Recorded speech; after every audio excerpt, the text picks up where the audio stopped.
if your period hasn't come back after stopping birth control, do not wait. Dig deeper. Birth control doesn't regulate your periods. It suppresses ovulation. You're having an artificial bleed when you're on birth control. And I truly wholeheartedly believe that our conventional medical system is failing us as women. Hello, welcome back to She's in Sync, the podcast for men looking to have a safe and confident transition off of birth control and heal their hormones naturally. Today, we're going to be talking about how to get your period back if it is ghosting you after stopping birth control. And I see this so much in practice, and I've more recently been having conversations with women in my DMs, in discovery calls or strategy calls, as I now call them, about how their period has not come back after stopping birth control. And they've been to, multiple doctors. They've had lots of different procedures done, been on different supplements, like hormone balancing supplements, eating really healthy, maybe trying to eat more. And their period is still not coming back. And they're feeling really frustrated. They are feeling very defeated, like their body is broken and like they don't know what to do. And I want to first start off by saying I 100% understand how you feel. This was a huge part of my hormone healing journey. I was originally put on birth control for a missing period, and a lot of the women who I work with, that is a piece of their story as well. And this isn't random. It's a sign that the deeper root issue, the deeper imbalance, is not addressed. And that is what I'm here to shed light on today, so you can feel more in control of your health and have actionable strategies or more information than you did before listening to this episode about what the root causes of your period loss might be. And I'm also going to share some real life stories of my clients who had irregular or missing cycles after birth control and got their cycles back, some in as little as 2 months in working together. So you can see that this is a possibility for you as well. To start with, I want to talk about the health consequences of period loss. So I don't want to start on like a downer of like, a lot of you probably might know some of these things, but I really want to highlight this because it's one of those things that most doctors, not all, I'm not here to bash doctors. I think that they're very good at what they know, and women's health is just, there's a huge gap in understanding women's health, specifically period health. Like, for example, a lot of doctors don't realize that you're not having a period on birth control, right? Like, that's what they put women on. That's the purpose of this episode. And so there's just this misinformation and misguidance of a lot of doctors in women's health, which leaves many women stuck. And I truly wholeheartedly believe that our conventional medical system is failing us as women. It is built off of men and predominantly male test subjects. Women were included in clinical research trials until relatively recently. And even so, a lot of studies are done on women on birth control because their hormones aren't as complicated as those of us who are cycling. So there's just a lot that goes uncovered. And this is something that leads way too many women suffering, whether it's missing periods or other symptoms. But today we're going to be talking specifically about the woman who stopped birth control and her cycle is missing, and she's feeling really stuck and unsure what to do to get it back. Health consequences of period loss go far beyond hormones, right? So your period is your fifth vital sign, meaning it's just as important as temperature, blood pressure, heart rate, etc. So when it's missing, it means your body is signaling that something important is off and something is unresolved that can have a ripple effect on bone health, heart health, brain, hormone health, etc. for years to come. This is not just a here and now situation. We have to be forward thinking about this of like, what does a missing period mean and what else is going on that could have lasting long-term consequences. The first one that too many women are suffering with after coming off birth control is infertility or difficulty conceiving. Especially if you were put on birth control for a missing period, it is so misguided for doctors just to say, like, well, just get off and try and get pregnant. Because, again, the root cause of your period loss, which we'll be talking about those later, wasn't addressed. So it's silly to say, like, that just went away. Like, birth control doesn't fix the issue. And this unfortunately leads so many women down this path of IVF and all these things. I've even seen women who were put on birth control to quote unquote regulate their cycle to help them get pregnant. This blows my mind because this is preventing it's preventing ovulation, which is when you're going to conceive. And it's not balancing your hormones, it's actually imbalancing them even more by pumping you full of artificial hormones so your body can't make its own. So, even if pregnancy isn't a current goal of yours, ovulation is still really, really important for future fertility. And again, especially if you were put on birth control, I'm going to be speaking a lot to the woman who was put on birth control for missing period because a lot of times this is a huge piece of their story. That's where they were put on birth control. And then when they stop, because of the misguidance from medical providers, they just expect it to come back, but they don't realize that the root cause of their period issue wasn't addressed. So, if you're someone who you're wanting to start a family and you stop birth control and your period isn't coming back, and you know that's really heavy, right? Like you want to start a family and you feel like one of your big goals in life is to have a child, and if you can't do that, it can be really, really hard. So I want to hold space for that. And also, again, there is hope to this, but that's one long-term consequence of not having a period is infertility and difficulty conceiving, even if it's down the road. It also increases your risk of osteoporosis and fractures. So, estrogen is a protective sex hormone for our bones. And if you're having a missing cycle, you're having lower estrogen, which can lead to accelerated bone loss, even in young women. So, back in the day when I lost my period and was put on birth control, yes, it has estrogen, but artificial hormones do not work in the same way in your body. Research has proven that. So, artificial progesterone, artificial estrogen, they do not work the same way. So, there are more recent research studies showing that, because going back to my original point, I was put on that for missing period. And because of the well known side effects of increased risk for osteoporosis, my grandma had osteoporosis, like we have a family history of that. So, my doctor said, well, birth control also help prevent you from getting osteoporosis. But we're missing that piece of this artificial estrogen doesn't work the same way as the natural estrogen we make in our body. It's like supplements, right? Like you can't out supplement a poor diet. Like you just can't. And just blindly supplementing, it's not going to do your body good. Your body utilizes food sources of nutrition best. Yes, can it help a little bit? Yes. An artificial estrogen might help a little bit, but again, based on the research, it's not preventative in the same way as our natural estrogen that our body produces at preventing osteoporosis and future bone fractures. So, this can also be the case in young women too. And if we think about this, I'm going to go even deeper of the female athlete who it's very normalized to lose your period when you're in sports. I can't tell you how many times I talk to women and they lost their period or had irregular cycles in high school and their provider just said, "Well, that's normal, you're in sports." Or something like you'll grow out of it, or they were put on birth control to help.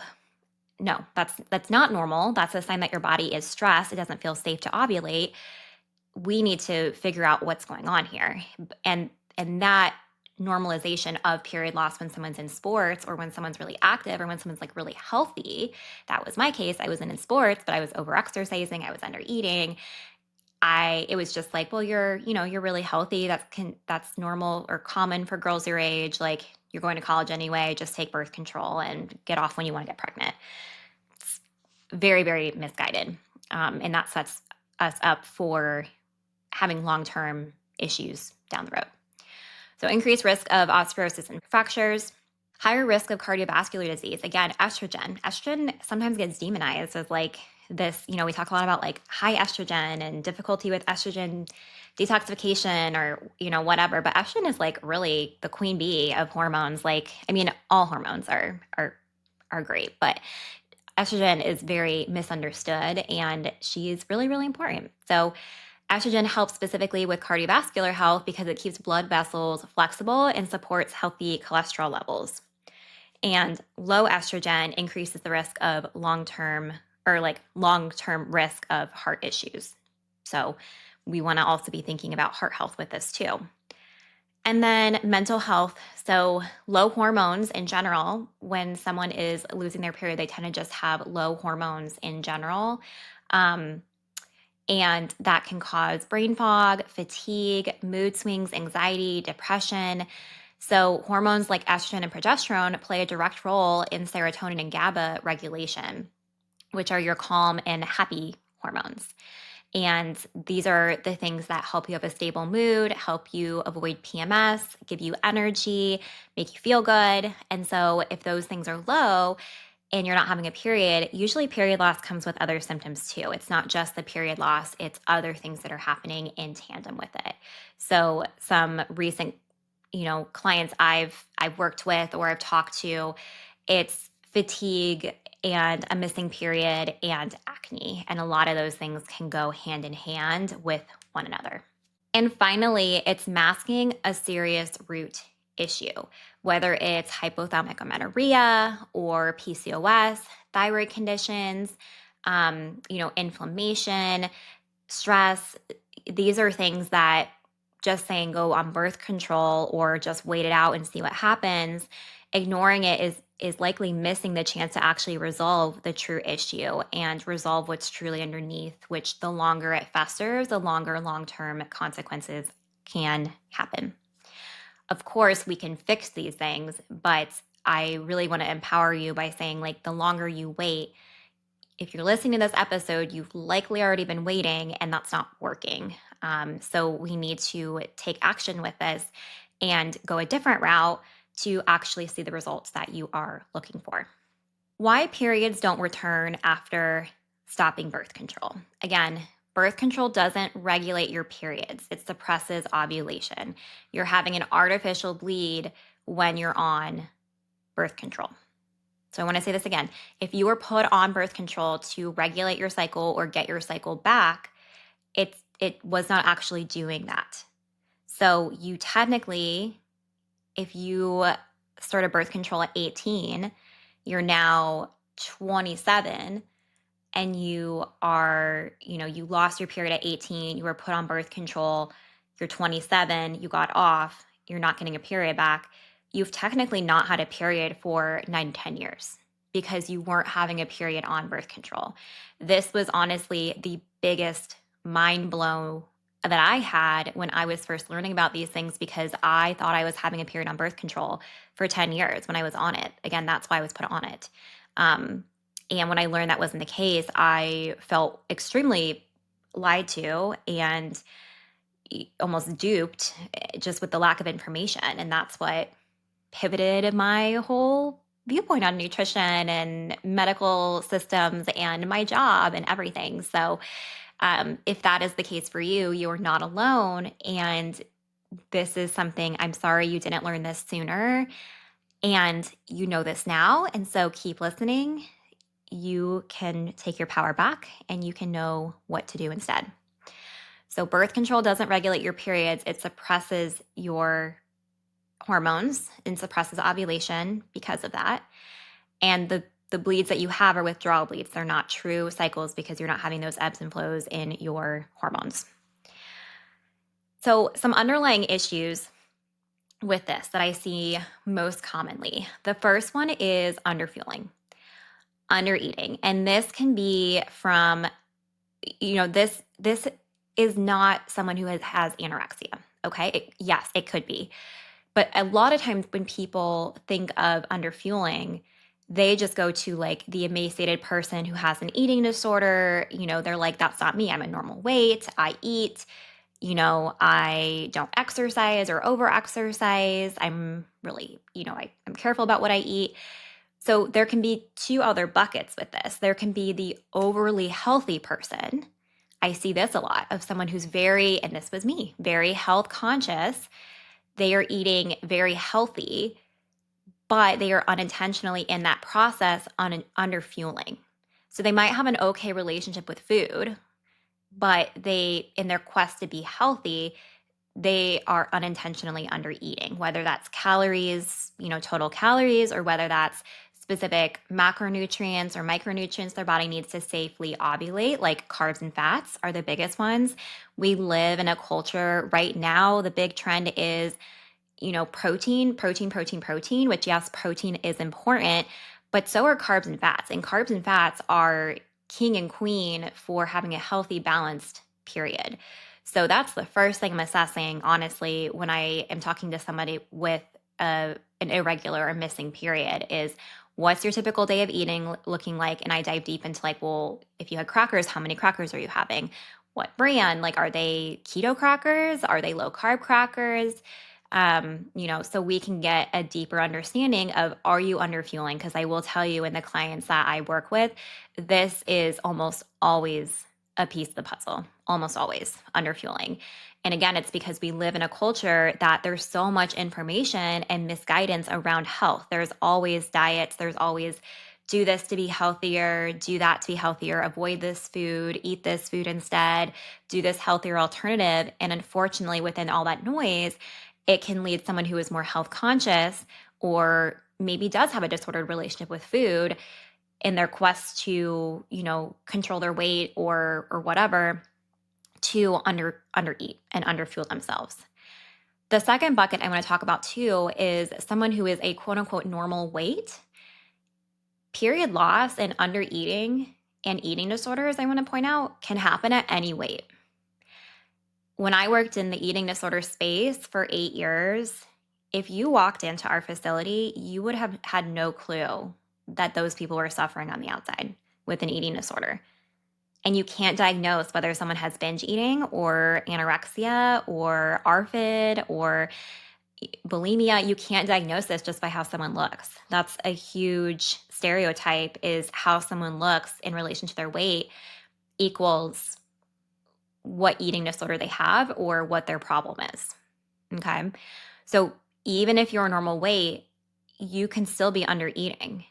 And in fact, some people, when they undereat, everyone's body reacts differently to restriction, whether it's intentional or unintentional. Some people, they lose weight and they do become emaciated at some point. Other people, their body reacts differently and their metabolism slows down. It's like, heck no, like I need to survive. So it actually starts packing on fat to their body to protect them. I mean, I worked with clients who have um, technically, there's stereotypes even within the mental health space with this. It's called atypical anorexia, where someone is a normal body weight or even technically overweight or obese based on the BMI, which the BMI is not an accurate representation of a healthy weight, just as an FYI. And they are overweight, obese, normal weight, but they are under eating and they are restricting. So even if you are normal weight, you can still be under fueling your body, is the main point that I'm trying to make here.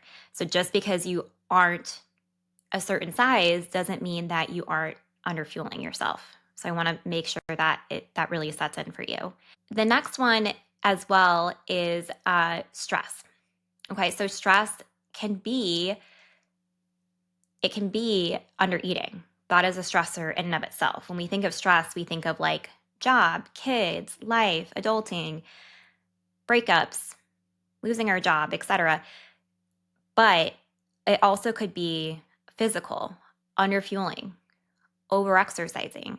There's research studies showing that. So actually, my master's, I'm very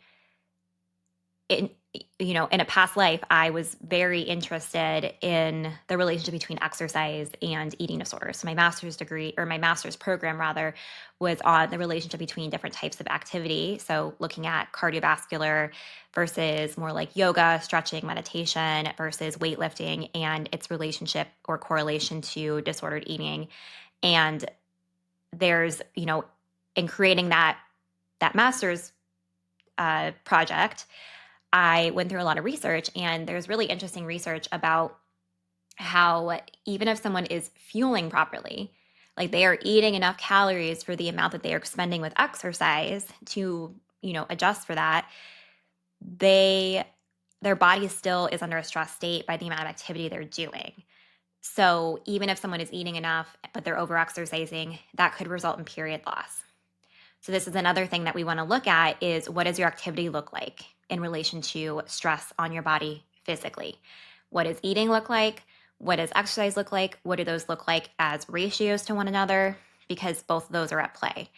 And the other thing I forgot to mention in terms of like research too with eating, there's really interesting research showing that even if someone's eating enough calories, like total calories, if they're under eating on carbohydrates, it can result in lack of ovulation or missing ovulation, aka missing period too. So we're not just looking at total calories, that's a piece of the puzzle, but it goes much deeper than that as well. The other thing too is specific nutrient depletion. So there are certain nutrients that we want to look at. And I consider this like kind of like the icing on the cake type of situation. This isn't usually the main driver of period loss. And this is something I see a lot of women make this mistake, unfortunately, is like doing these hormone balancing supplements or taking like these vitamins or minerals that are supposed to be for helping regulate their cycle or bring their cycle back. This is again icing on the cake where this is very complementary to that work. So, depending on when someone's working with me, especially if they're dealing with other symptoms like acne, we might do some additional testing. We might do some functional lab testing like an HTMA, hair tissue mineral analysis, gut test, etc. But I can tell you most of the time, right away, in doing a deep dive assessment, I can spot the root causes of period loss because it's not a specific nutrient thing, if that makes sense, or it's not a fancy test that's going to show us that. It's truly like the foundational things of like stress, eating enough, those types of things. But there are certain nutrients, specifically if someone is wanting to ovulate to get pregnant. That is something we will layer into as icing on the cake to help optimize fertility in that capacity. And then there also could be underlying sources of inflammation. So, again, these are the cherry on top. So, I'm going to use a lot of dessert analogies today, apparently. It's almost my lunchtime, I'm getting hungry. So, specific nutrients. So, our core, let's go with the cake analogy here. Okay. Our core is the foundation, the actual cake. The main thing is stress, is stress. Okay, I'm going to simplify it even more, is stress. What that stress looks like could be under eating, over exercising. It could be mental, physical, emotional stress too. It could truly be a lot of people with period loss are high achievers, they're go getters, they're type A. And it could be stress from, again, living in a hustle culture where it's normalized to be go, go, go and to not listen to your body and just do it, like the Nike just do it. We add on the icing, which is, specific nutrient depletion. So certain vitamins and minerals that we can test for in the blood, in the HTMA, for example. And then let's add some sprinkles on top. That could be like gut inflammation or vice versa, right? Maybe the gut inflammation or pathogens, that's the icing, and then the nutrients are the sprinkles on top. Okay. So I want to share some specific client stories, but before I do, I want to point out that when you go to your doctor, when you have a missing period, are they asking you what a typical day of eating looks like? Are they asking you like deep questions about your stress versus how's your stress? And I'm going to tell you, most people who are running on cortisol, most people who are, missing their period and stress is a component, they probably aren't, I mean, maybe. But I would say the majority of these clients, because I fall into this category too, I'm outing myself here. You guys know this if you've been listening to this for any length of time, but I'm also a type A. Like, I don't feel stressed. And then all of a sudden, I'm like crying over spilled blueberries. Literally, I've talked about that before. And I'm like, oh, like I am stressed. And over the years, I've gotten better at recognizing that. But a lot of my clients are like that, where they're like, I'm not stressed. And then we dig deeper, and I'm like, you're stressed. I can just tell by talking with you and your life and some of these things as we dig underneath the layers a little bit. And then once we get their labs back, they're depleted in minerals. They're depleted in vitamins. They're burning through magnesium like that. And magnesium is the first mineral used up in stress. Their ratios on their HTMA. The cool thing about the HTMA, which I test in all my clients, regardless of if you do the reset, the accelerator, the VIP, it's one of the most important tests because it can give you like so much information, is your stress response. Are you in fight or flight all the time? Are you burnt out? Are your adrenals sluggish? Are they hyperactive? Is your thyroid slow because of chronic stress? It can give you a lot of information about that. So that is one of those tests that one of the benefits of it, and one of the reasons, one of the many reasons I use that in all of my programs, is because typically my client is that high achiever who doesn't feel stressed, but that is a significant part of her story. And sometimes she needs that data to show her and to snap her out of it and be like, oh, even if I don't feel stressed, my body is showing me that I am stressed. And then we work on unpacking what is causing that stress, whether it's under eating, over exercising, life situations, um, or maybe it's something internally in the body, low vitamins and minerals, low stress resiliency. Long-term birth control use puts a lot of stress on a variety of systems in your body, making it so that you're less stress resilient. Is it an infection? Is it inflammation? What's going on? So all of those layers can add to period loss, but is your doctor ever asking you about those things? And truth be told, if they're asking you like what's typical day of eating, they're not qualified to assess whether that's enough for you. Your doctor is not a dietitian, okay? Like, again, doctors are very necessary for a lot of things. They're really great at things that I am not great at, but they are not great at nutrition. They get typically like one course in it throughout their entire schooling, versus as dietitians, we get 4 to 6 years plus a 1 year internship. We have to pass an exam. We have to get continuing education every couple of years. We are the nutrition experts. And so that's another thing too. If you're talking to your doctor about how much you're eating, especially if you're like a healthy eater, they're probably gonna be like, oh great, like that's not a problem then. But they don't have that deeper information of knowing if that's enough for your body. Okay. All right, moving on to client success stories. So the first client I want to share is my client Abby. And Abby came to me. She is in her mid 20s, or actually early 20s. She's in her early 20s. And she had never had regular periods. Okay. So even in high school, she was one of those that she actually started her period later in life. She started her period at around 15 years old. And she was always involved in sports. So we think that's the reason why her period started later. And then it was always irregular and it was always shorter. So she was immediately put on birth control. And when she stopped a couple years later, she had a missing period for 4 months up until the point where she reached out to me and found me. She saw multiple doctors, was told everything was normal, and just go back on birth control. But she really wanted to get to the deeper root cause. At this point, she had been following a couple holistic providers, and she had seen a physical therapist who I'm friends with and have collaborated with, Dr. Kayla. If you haven't listened to her episode yet, she's awesome. And Dr. Kayla referred her to me as the nutrition specialist and as the period expert to figure out what was going on. So right away, I could tell with Abby that she was under eating. She had stopped all exercise. So again, she was involved in sports, but she had been doing some of her own research and she realized, okay, maybe I'm, over exercising or under eating or whatnot. So she stopped all exercise.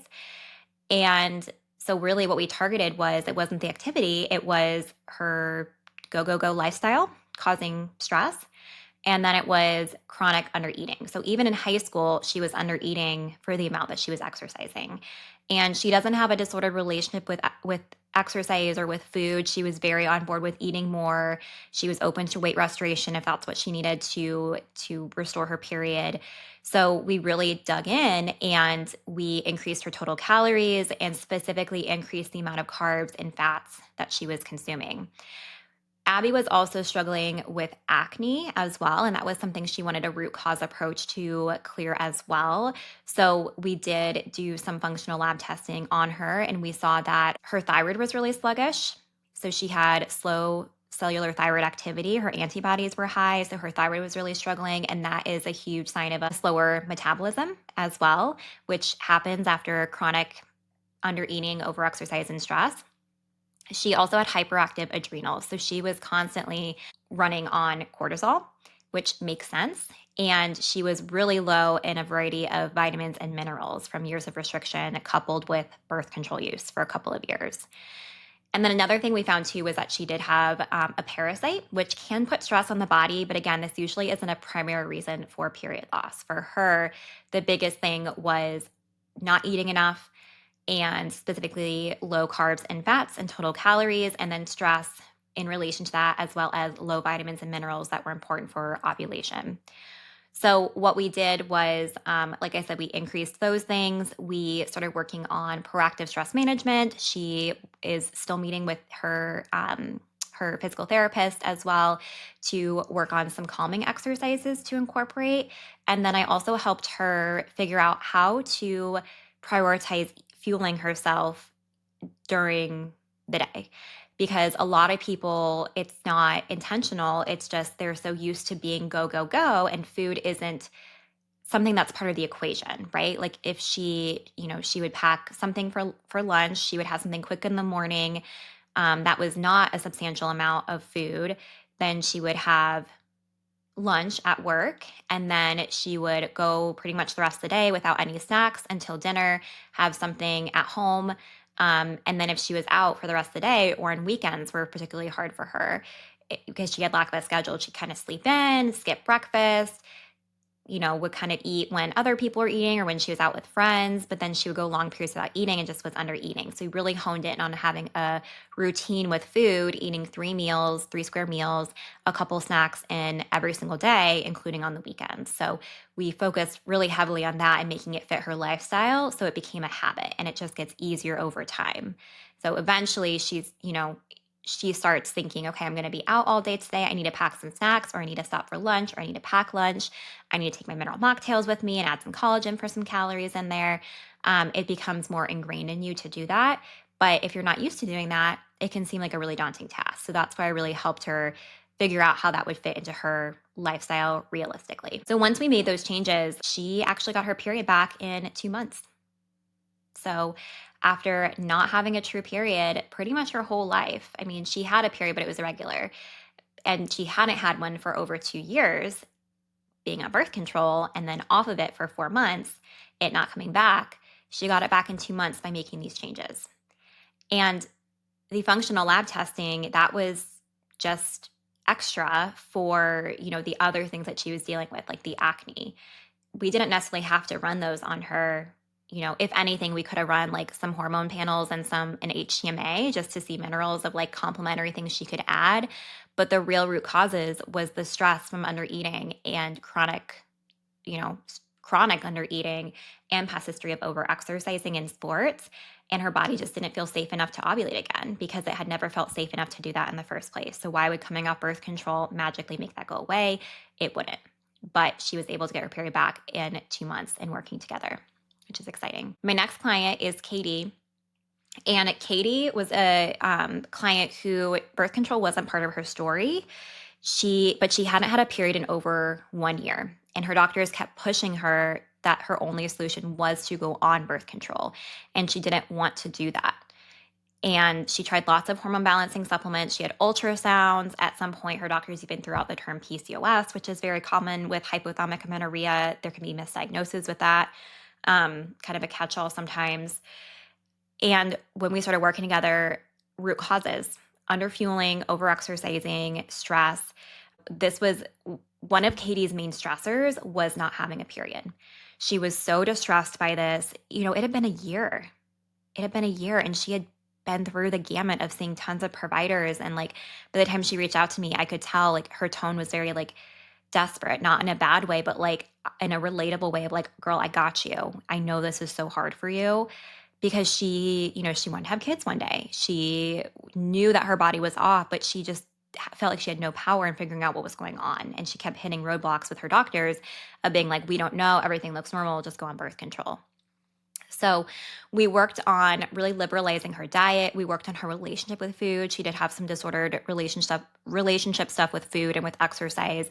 And then we did decrease exercise because that was adding a lot of stress to her body. So we took out high intensity stuff. We subbed in some short weightlifting sessions, or like Legree classes here and there if she was eating enough. Okay. So that was a big thing. If she was eating enough, she was able to do that. That was like almost a reward for that. But if she didn't fuel correctly the day before or the day of the activity, she was not supposed to be doing exercise. And she actually was another one. This, I just realized both of these were 2 months, but she got her period back in 2 months after not having it for a year with implementing the things that we talked about.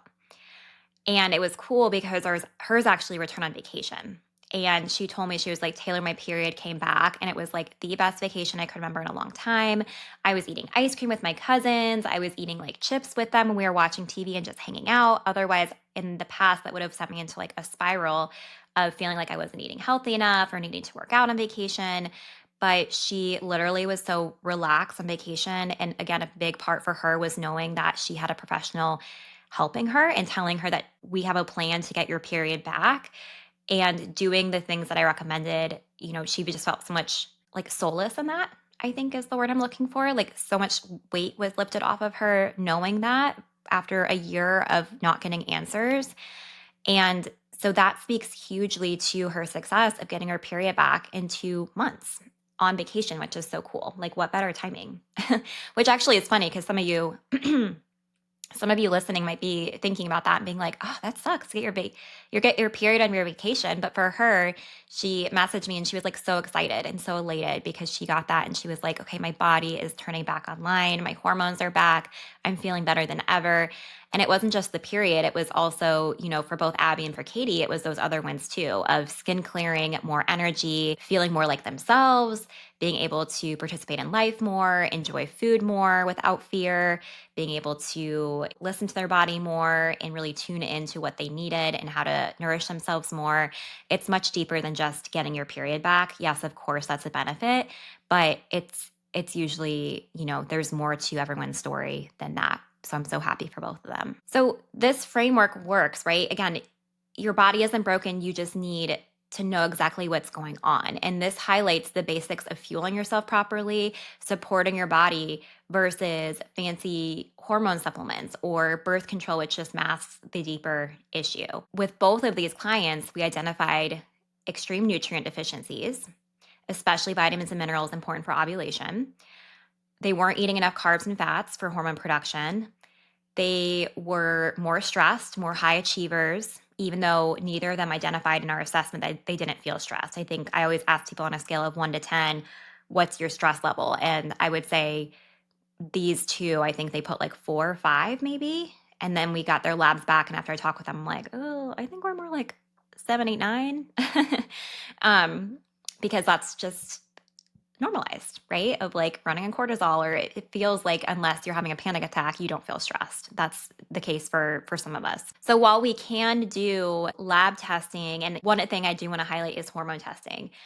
I don't usually test hormones off the bat, which might surprise you. The reason being because it doesn't tell us why are those hormones imbalanced to begin with. So, for example, if I were to test Katie and Abby's hormones, I bet you their progesterone is non existent. I bet their estrogen was low. Testosterone could be, could be low, could be normal, but I bet their estrogen and progesterone are really low. Um, I don't need to test hormones to know, quite honestly. PCOS, maybe. Sometimes for my acne clients, I will test testosterone to see if there's like a hormonal component with that. But with period loss specifically, a lot of times it comes back to these foundations of nourishing your body, giving your body space, de-stressing, whether that is, reducing inflammation, whether that's mental, emotional, whether that is nutritional, physical. And a lot of times the hormones, we don't need that information, right? Like it can be nice, but it's kind of already telling me. And when you test your hormones, it's not going to tell us, okay, well, why is that? What's the deeper root cause of it? So that's always my question of like, why? So if we get stuck at any point, I might layer in a Dutch test. But typically the first go around with my clients, I'm not testing hormones, which usually surprises people because a lot of people ask me like, what labs do you do? And when I tell them, I don't typically run a Dutch or do hormone testing, they're pretty surprised because I'm like a hormone dietitian, right? Or birth control is all about hormones. But I've learned through experience that that's one, the Dutch is a more pricey test. And two, it gives us more questions than answers, unless it's a specific situation where it's like perimenopause. Or I had a client recently who we have worked together for over 5 months. And the first 3 months, her main concern was painful periods. And the first 3 months, her periods continued to be really painful. So I told her, I was like, I think your body just needs more time. And if at 5 months we're still having painful periods, let's dive deeper into hormone testing. And we actually didn't need to. At month 4 and 5, she had, and we're working together still. We're on month 6, and she's had 3 consecutive pain-free, really good periods. And so we didn't need to layer in the Dutch test. So again, hormones don't tell us why those levels are off. We have to look deeper at minerals, at stress, at gut infections, at microbiome, at liver function, detoxification. All of those things are the puzzle pieces to healthy, balanced hormones. So we have to look at those first. If we're just jumping straight to hormones, we're missing like 10 steps in between. And that is a big mistake I see even functional providers make, is the fancy hormone stuff. Because what's it going to tell you? You just take you take Vitex for a missing period. But if we're not addressing these deeper root causes, you're going to have to rely on Vitex the rest of your life. And that may also not work for you. Okay. Versus getting to that root cause. So that's a little side note on why I don't typically test hormones, especially as like a first go around. I find this method of getting to the deeper root with all those things identified to be much more effective. And then we can layer in hormone testing later if we need to, or to fine tune things and gather more information. So all that being said, if your period hasn't come back after stopping birth control, do not wait. Do not wait it out. Dig deeper. If your doctor won't dig deeper with you, find someone who will, whether it's me or another provider. Birth control will not fix the issue. Going back on birth control will not fix the issue because you're not having a true period on birth control. And missing cycles don't mean your body is failing you. It's a sign that your body needs more support, and we need to figure out what it's asking for. With the right framework, your period can return, and it doesn't have to take months. It doesn't have to take years. As I shared in these 2 case studies, these 2 clients that came back in 2 months. That's not always the case. I'm not sensationalizing these things. Like, those are true stories. And sometimes it takes longer, right? Sometimes it takes 3 months. Sometimes it takes 5 months. But you need to find someone who will listen to you and will do that deeper digging to figure out what exactly is going on, and also to hold your hand every step of the way with that plan, because it's not as easy as me saying, okay, well, here's, we just need to eat more carbs. Like I mentioned with Abby and Katie, like Abby had difficulty implementing that into her routine. She just wasn't used to doing that. And so we had to work, really strategically over a couple months to make that fit into her routine so she could easily do that. It took time for her to find that groove. With Katie, we had some mindset and some relationship with food stuff come up. So we talked through why your body needs more carbs, why those are really important. You know, we talked through some myths with diet culture that leads us to believe that carbs are bad. So even having that one-on-one support to chat through those things and to problem solve can be super, super helpful. We need to make for sure that you have a strategic solution, both nutrition and lifestyle, to make sure your body feels safe enough to ovulate again and to have consistent ovulation, not just like a one-off period. So if you've been missing your period for 3+ months after stopping birth control, don't make the same mistake and, just wait for it to come back, or, go back on birth control, because those things will never solve it. Or maybe you were put on birth control to regulate your cycle and now you're ready to come off. Maybe you want to start a family, or maybe you're just ready to come off and you don't want your period to go to again. Wherever you fall, the truth is waiting it out, trying random supplements, or being told just go back on the pill will not fix the real issue. You deserve more than Band-Aid solutions. And if you're looking for personalized support, I offer a few different ways to work with me. So there are options for different levels of support and budgets. I'd love to invite you to apply and schedule a free strategy call with me. This isn't a sales pitch by any means. This is truly a no pressure space where we can go through your symptoms, your goals, talk about what you've tried, what you've not tried, what's worked, what hasn't worked for you. And I'll share how I help my clients successfully get their periods back after birth control. And then you can make the decision whether working together feels like a good fit for you or the right next step. Let's end today by talking about how I am nourishing myself. So I think I'm going to talk about this weekend. I just had like a really good weekend and, nothing major, honestly. Like it was just a really good balance of on Friday, I think I worked later on Friday because I just re-recorded, I updated and re-recorded my Breakup with Birth Control Masterclass. It's a free resource if you guys want to check that out. It's in the show notes. It's even better and a little bit longer and more in depth than it previously was. So I'm super proud of it, and I think it'll be so helpful. But whenever I re-record that, there's so many things I have to do in order to get it uploaded, and I had some tech issues with that. So, anyways, I worked later on Friday, but we had like a nice dinner at home, and then we kind of like chilled. And then the next day was really fun. I met a girlfriend of mine. We went and walked dogs at the Franklin County Dog Shelter. If you know me, you know that I love dogs and I love volunteering to help dogs.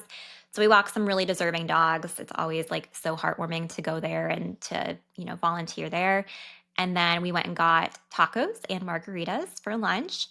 And then I came back and just got some chores done around the house and then Jared and I went to a dog beach up in a little bit north of us. It's like it's part of a lake and they fence off. They call it like the dog beach. They fence off an area of the water so like dogs can go in there and swim without fear of like your dog swimming away. Not that Blue would ever do that. He would be way too scared. He still gets scared like going out there when his feet can't touch. He's not learned the doggy paddle situation yet. He very much likes his feet on the ground, but he's getting more confident. So we went there and he had so much fun and he had just grown so much over the past couple of years since we got him and he had a blast. And so it was just like really fun for me and Jared to like watch him have fun and to gain some confidence with swimming, and even played with some dogs for a little bit. And then we went and got ice cream and we got him a pup cup, and it was just like a nice day. And the next day was just chill. Like I did some work stuff, including, getting these podcast outlines ready. And it was like fun work. This is one of the things I love about owning my own business, is doing these podcasts. It really lights me up. So did some fun work, and it was just like a balanced weekend. Like it was a balance of some fun work, family time, friend time, volunteering, being outside, and it just left me feeling really nourished. So I would say this entire weekend was really nourishing to me as a whole. All right. Thank you for listening, friends. If you like this episode, please leave a 5-star review wherever you listen to your podcast. If you're on YouTube, would love for you to make a comment about how you like the show, anything you would like to hear more. It's really been growing on YouTube lately. So I love to connect with more of you all on there. And until next time, stay nourished.